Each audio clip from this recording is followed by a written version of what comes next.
તો ઈડર તાલુકાના પાનોલની સીમમાં દીપડો મૃત હાલતમાં મળી આવ્યો હતો। વન વિભાગની તપાસમાં શિકારીઓ શિકાર માટે લગાવેલ ફાંસામાં દીપડો ભરાઈ ગયો હતો અને દીપડાનું મોત ગૂંગળામણના કારણે થઈને થયું હોય તેવું સામે આવ્યું છે, જેને લઈને ફાંસો લગાવનારા 3 લોકોને ઝડપી પાડવામાં આવ્યા છે।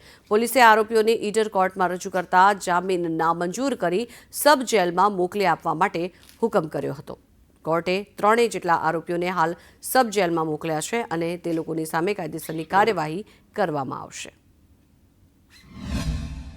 શિકાર કરવાવાળાઓને જ્યારે પૂછપરછ કરવામાં આવી તો એમને એવું જણાવ્યું કે અમે જે છે ભૂંડ ને કે સસલા આવો શિકાર કરીએ છીએ એમને અને એમાં ફસાઈ ગયો છે।